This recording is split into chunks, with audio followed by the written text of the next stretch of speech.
welcome to the YouTube video, if this is one. We're gonna watch some reaction stuff today, few true crime stuff, few not maybe.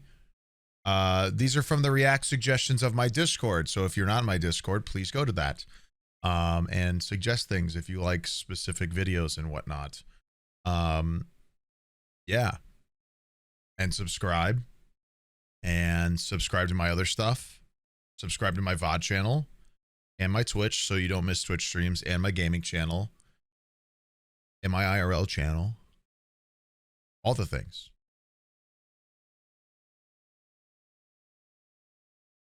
That's it.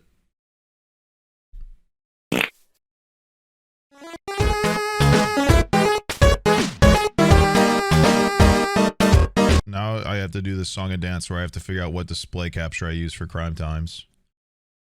Or react stuff in general. It's probably this one. I think it's this one.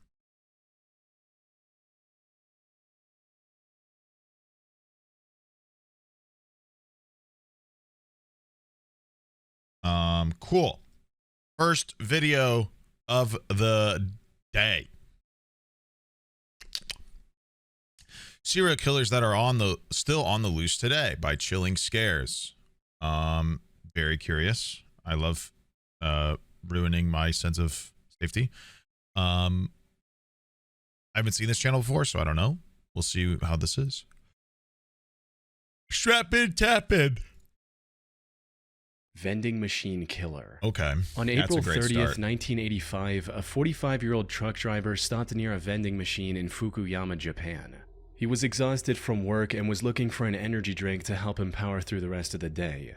When he approached the vending machine, however, he noticed something surprising. A bottle of Oranaminsi energy drink was already in the pickup tray. Thinking he'd lucked down on a free drink, the truck driver wasted no time chugging it down.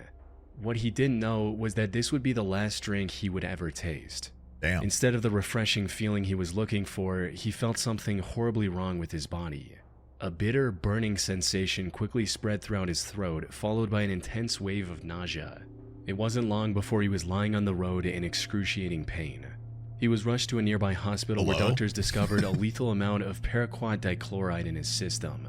Paraquat is an herbicide that was quite common in Japan at the time. More importantly, it's also highly toxic to humans. When ingested, it can... Did they say when this took place, or did I miss that? Did they say what year, or did I miss that?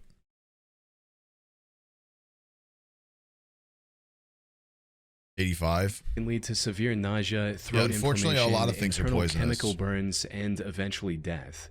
This is also why it's been banned completely from over 70 countries to date. Unfortunately, despite knowing the reason for his illness, there was nothing the doctors could do to save his life. There's no antidote for the deadly chemical today, let alone back then. So, after hanging on to his life for a month, the truck driver passed away on the 30th of May, 1985. At first, investigators assumed that given the nature of his work, he might have accidentally encountered the toxic substance while on duty. However, after reviewing his haul records, they found no trace of this herbicide or anything remotely linked to it.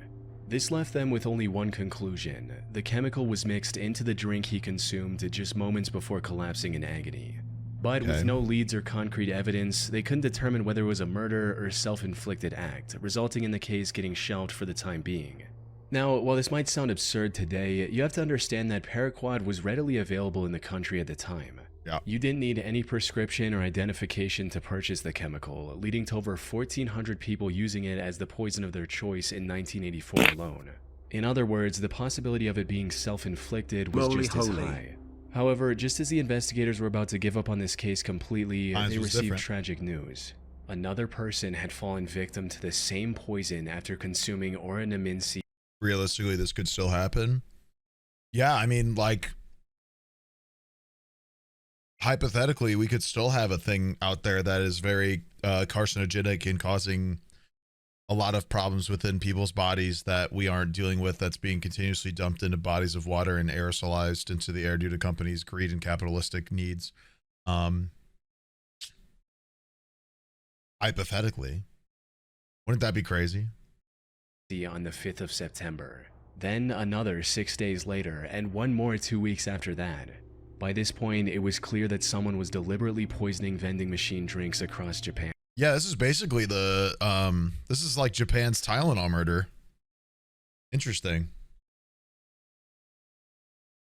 This is basically the Japan version of the Tylenol murders.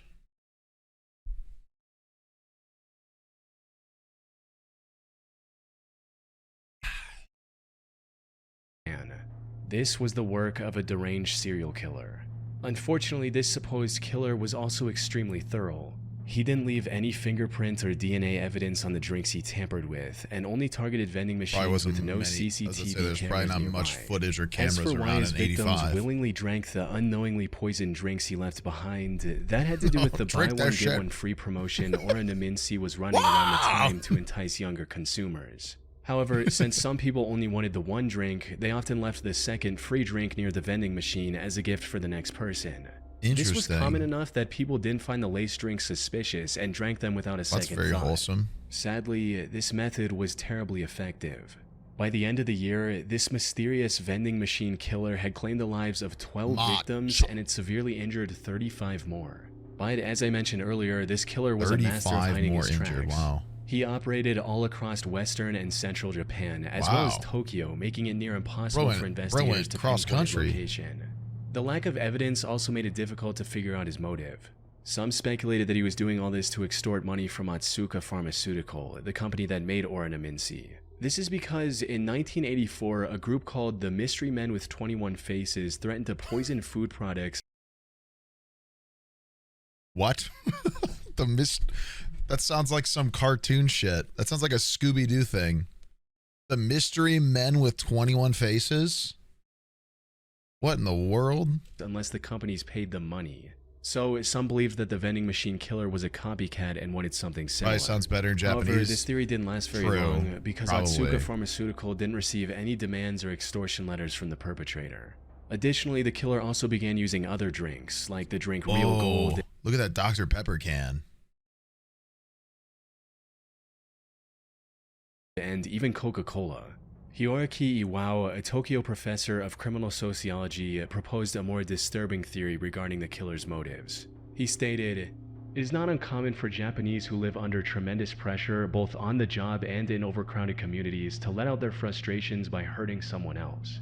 The person responsible may even wait around to see who buys the poisoned drink. He or she may find this is a kind of exhilarating release from the tensions of life in Japan." Unfortunately. But even if this was the truth, it still didn't bring investigators any closer to catching the suspect.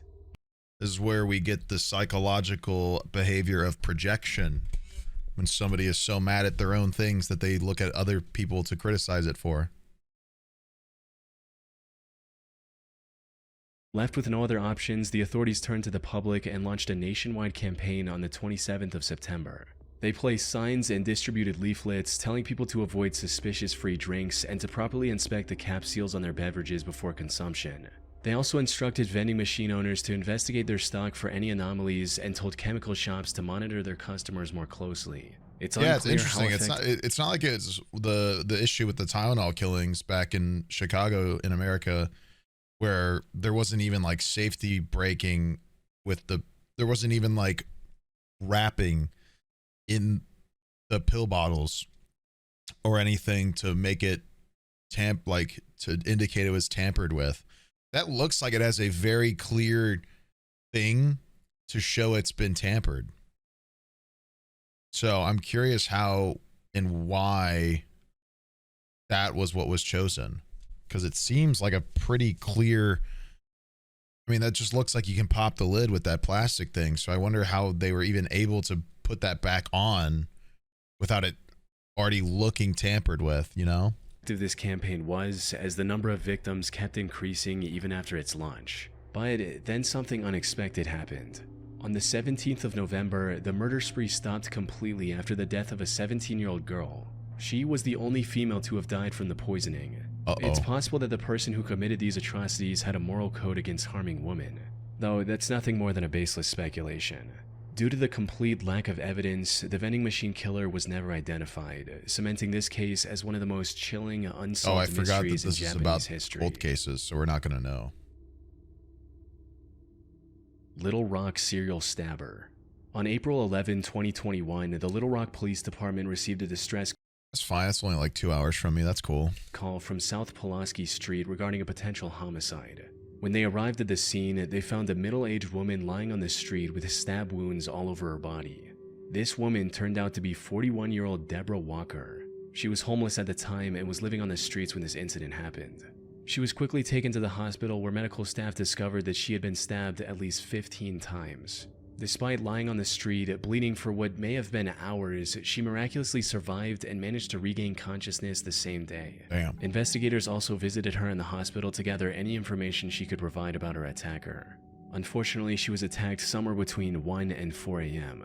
It was still dark outside, and all that she saw was that her attacker was a tall, African-American male with a slender build. Now, in most other similar cases, such limited information would hardly be enough to generate any leads. But in this instance, the description Deborah provided left the investigators in disbelief. That's because her attacker's profile closely matched the perpetrator of another incident that took place about 8 months earlier in the surrounding area. The victim of that incident was 64-year-old Larry Eugene McChristian. He was living in Little Rock with his daughter Sarah, who was on probation at the time. On the 20th of August 2020, he had a medical emergency and was taken to the hospital in an ambulance. He was discharged from the hospital the next morning. However, when the hospital staff tried to contact Sarah so she could pick him up, she wasn't answering her phone. So they gave Larry the information about a nearby homeless shelter and a bus token to get there. Later that day, Sarah came to the hospital looking for her father, only to learn that he'd been discharged hours ago. She then reached out to the homeless facility Larry was told about, but they didn't know anything about his whereabouts either. The only option she had was to file a missing persons report and wait for the police to find Larry.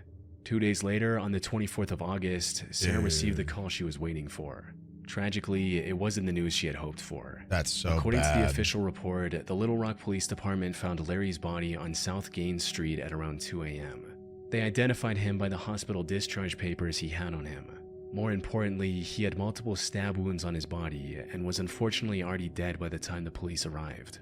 His death was declared a homicide, and the investigators began looking for clues almost immediately. That's so This proved negligent. quite impossible at first, since there were no witnesses, and there wasn't anything that could be used as evidence at the crime scene. However, after inspecting the surrounding houses... That was in 2020?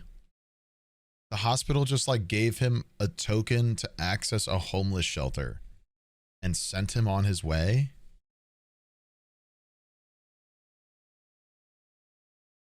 That is like painfully recent. I agree. 21?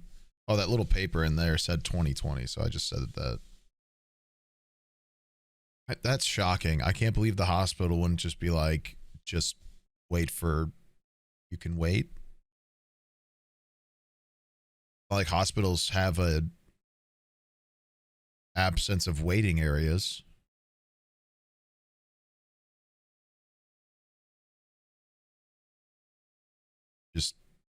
Just wait. 2021 at the start. Oh, that's the first case. Or I guess technically that the first victim was 21. This is them connecting it to a case from 2020. A couple of months ago, they said. I think they said 8. They had a major breakthrough. The CCTV camera outside a nearby house had captured the suspect walking down the street when suddenly he spots Larry and begins walking towards him.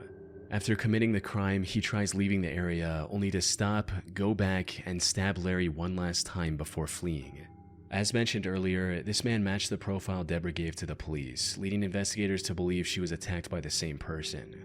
While looking into older cases, they also connected the same killer to another murder that happened in the area on September 23, 2020. The victim of this incident was 62-year-old Jeff Welch, another homeless man who was living in an abandoned home. On the morning of that... This is unfortunately a very common thing. Homeless people and sex workers are disproportionately victims of violent crime because they're typically not prioritized by the police, as you can imagine. So it is unfortunately a common thing for killers to target one, the other, or both due to their shunning by society. That day, Jeff's friend found him on the porch of his house with a stab wound on his neck. By this point, the investigators knew they were dealing with a deranged serial killer. However, just as they uncovered the connection between the three attacks, another tragedy unfolded. On April 12, 2023, a day after the attack on Deborah Walker, another one of his victims was found on the Wright Avenue overpass. The only thing in common with these 4 attacks was that they all involved homeless individuals, and they all happened between 1 and 4 a.m. There seemed to be no clear pattern on how the perpetrator selected his targets. This left the Little Rock community terrified to leave their homes, fearing they might become the next victim of the serial killer on the loose. After realizing the potential danger of this situation, LRPD began spreading awareness about the man who is now being referred to as the Little Rock Slasher. They also turned to the public to ask for any information they could provide on the matter, and even announced a $20,000. Not that that's what's important, but he's not exactly slashing, is he? I mean, this is a very like nothing burger, but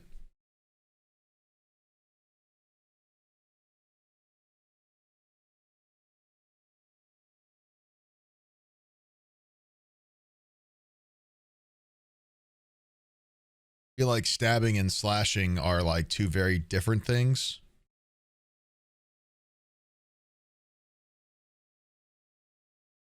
But $1,000 reward. We also need your help.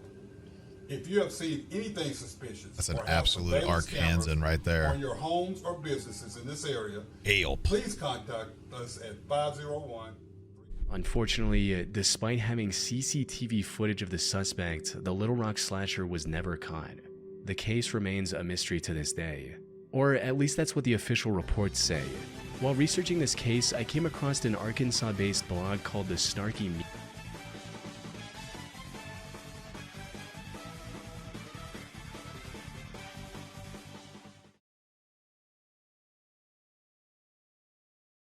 TTS. And me turning off the redemption, turn off TTS completely? Interesting. Media report. The authors of this blog did their own investigation into the slasher case, and what they found was shocking to say the least. Put simply, they claim to have found the true identity of the killer after talking to multiple locals and Deborah, who, according to their blog, already knew the identity of her attacker. They also uncovered many details about this supposed killer, including his criminal record, which reveals that he has already served 2 prison terms in Arkansas for felony convictions of domestic violence. Also, his history with drug abuse and how it made him very agitated and violent.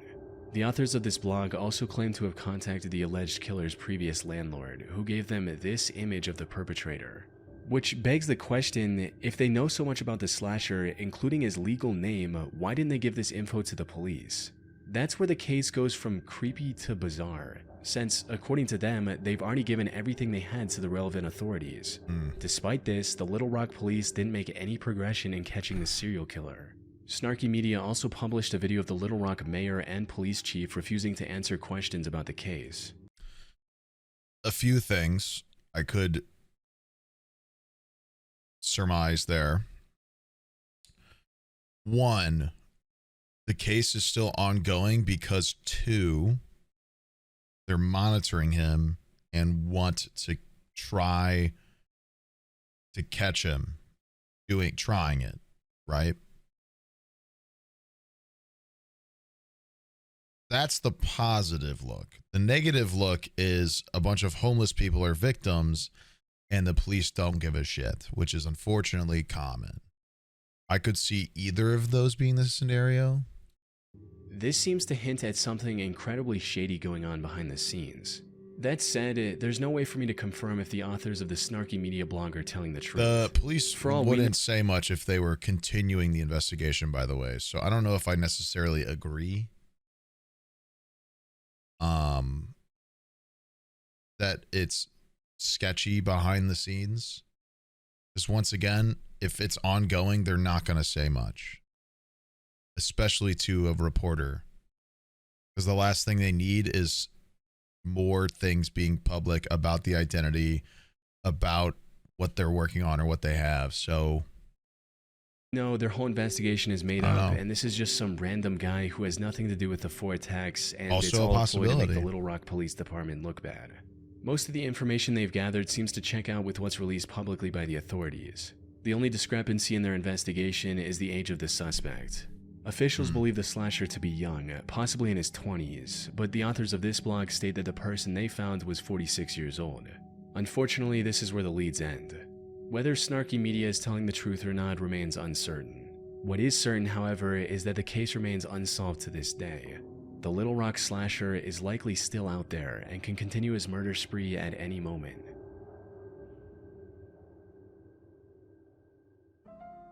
Thanks to Trade Coffee for sponsoring this video. I never considered myself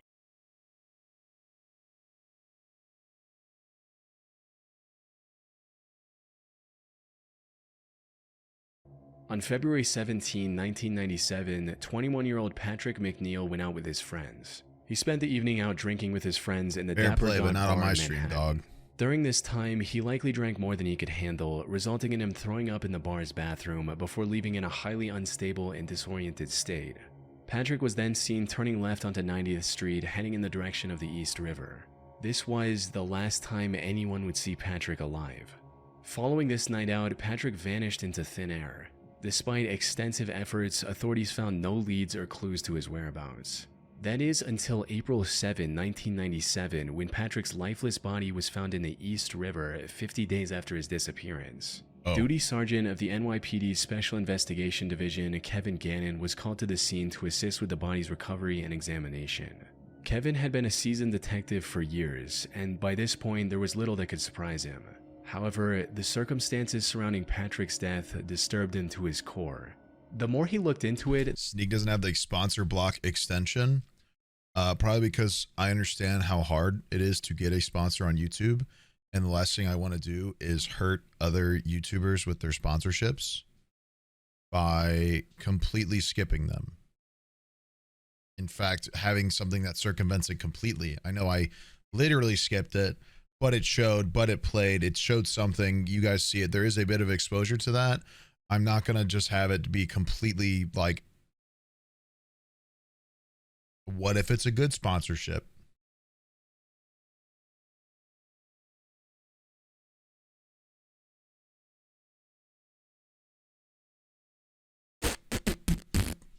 The more strange the situation became. For instance, Kevin noted that Patrick's body wasn't decomposed enough to have been floating in the river for a week, let alone the past 50 days. He also found burn marks on Patrick's body, hinting at the possibility of him being restrained prior to his death. Kevin knew that something wasn't right. Unfortunately, due to the complete lack of evidence pointing to the contrary, Patrick's death was ruled as an accident. Kevin kept thinking over this feeling for the next year before coming across a case that reinforced his suspicions even further. On February 13, 1998, another body was found in the same stretch of water.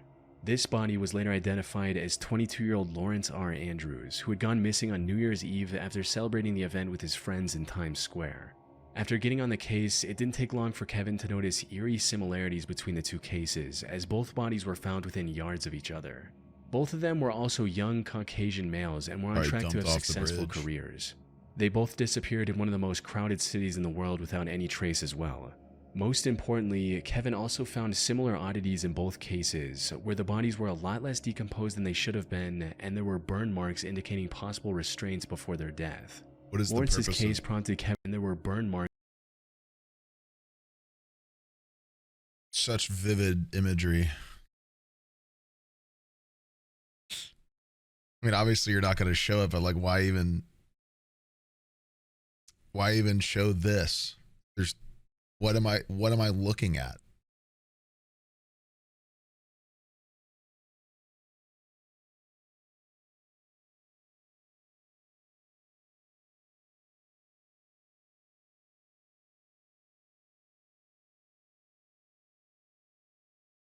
Why not just like include a bit longer of this, the previous image? The bodies were a lot less decomposed than they should have been, and there were burn marks indicating possible restraints before their death. Lawrence's case prompted Kevin to look for other similar cases across the US. He enlisted the help of fellow detective Anthony Duarte and a criminal justice professor, Dr. Lee Gilbertson. Together, they began investigating these cases, and soon a chilling pattern began to emerge. In total, they found 45 different instances of young men dying under shockingly similar circumstances as Patrick and Lawrence. Most of them went out for a night of drinking, became more intoxicated than usual, disappeared shortly after, and were later found dead in some body of water. Almost all of them were also Caucasian and on track to have a high-paying career like engineering after college. Most disturbingly, however, they also found graffiti of smiley faces near the bodies of at least a dozen different victims. This led to the 3 investigators creating the smiley face murder theory. According to this theory, these 45 and possibly many other deaths from the 1990s to 2010s weren't accidents in the slightest. Instead, they were murders committed by a single deranged person or an organized group of serial killers. Very femme fatale. This is the only logical explanation they could find to justify the many. Yeah, I was about to say, doesn't The Mentalist have a killer in the show that's something to do with smiles?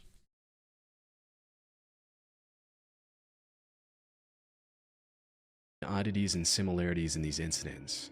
That said, while this theory makes complete sense to some people, others aren't convinced one bit. Criminal profiler Pat Brown, for instance, called this theory ludicrous.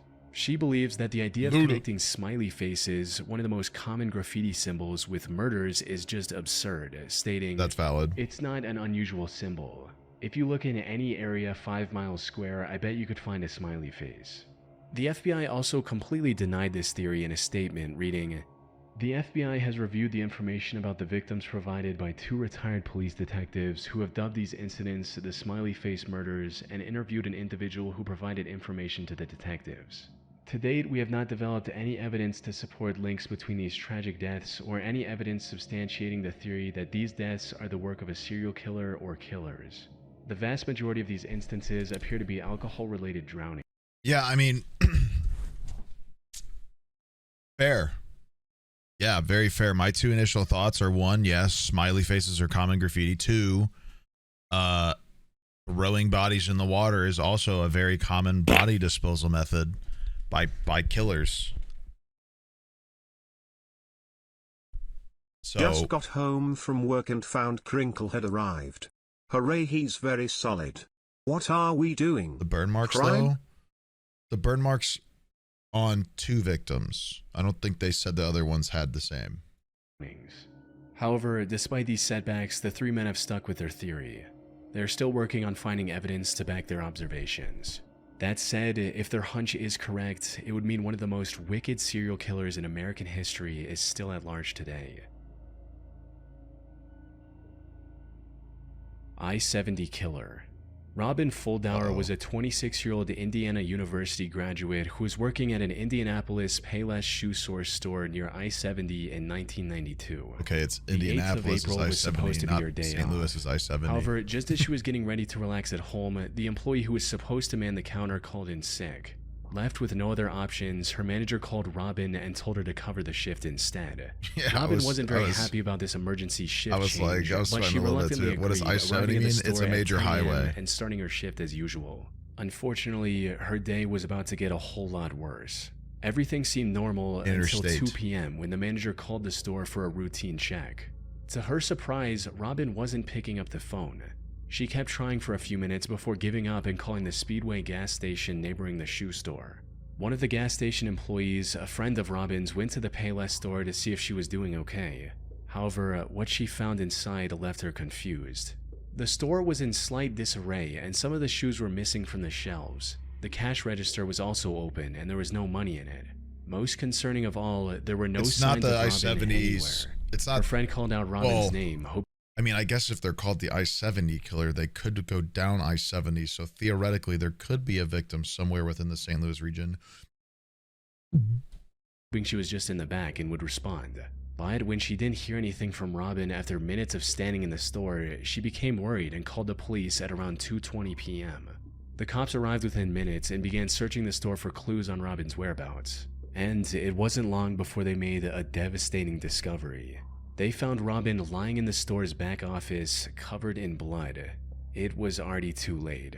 During questioning, an employee from the store across the street claimed to have seen a strange man loitering around the shoe store a couple hours earlier. She might have saved According to this employee, the man sat on the curb for about a half hour, rifling through his bag and staring at the Payless store. They then saw the same man a few minutes later trying to hitch a ride back to Interstate 465, which was about a quarter mile from the store's location. Unfortunately, they were too far away to get a good look at the man's face. Given the money stolen from the register, and without any other leads, investigators filed this as nothing more than a robbery gone wrong. However, they couldn't have been more wrong, because just 3 days later, something similarly tragic happened to 23-year-old Patricia Smith and 32-year-old Patricia Makers. The two were working at a bridal shop in Wichita along I-70. The incident happened a little past their usual closing time as they were waiting for a customer who had a pickup. When they saw a man approaching the store, they assumed that it was the customer. However, this man drew a gun on the two after entering the store, took them to the back, and executed both with shots to the back of their heads. Jeez. As the killer was leaving the store, he crossed paths with the actual customer the girls were waiting for. Without hesitation, he aimed his gun at the man and ordered him to head to the back of the store. But the customer defied his command and ran, narrowly escaping with his life. He later helped the police draw a sketch of the killer. Unfortunately, the sketch didn't provide much of a breakthrough. By this point, the authorities were certain they were dealing with a serial killer, but despite their efforts, the killer's spree continued. By May 7th, he had taken 3 more victims in small, low-traffic stores along the I-70 highway. By the time investigators managed to compile a few more sketches, the I-70 killer stopped his quest and went into hiding. That is until 1993, when he claimed 3 more victims along I-35 in Texas. He tried to hide his identity by changing his weapon, but the investigators were quick to notice the similarities. One of his victims, Vicky Webb, also managed to miraculously survive after getting shot in the neck. If he were ever caught, Vicky's testimony would have been crucial in bringing him to justice. Though the I-70 killer was never found, and the case went cold for nearly 3 decades. However, then, in 2021, investigators released CCTV footage of a murder that happened in 2001. The suspect in this footage looks strikingly similar to the I-70 killer's sketches, potentially giving authorities the lead they need to finally catch him. It's likely only a matter of time before he runs out of places to hide and is captured. But for now, he's still out there, evading police and leaving the case unresolved. We can only hope he doesn't take any more victims in the meantime. Interesting. Yeah. Well, that's only a little paranoid inducing. Fun.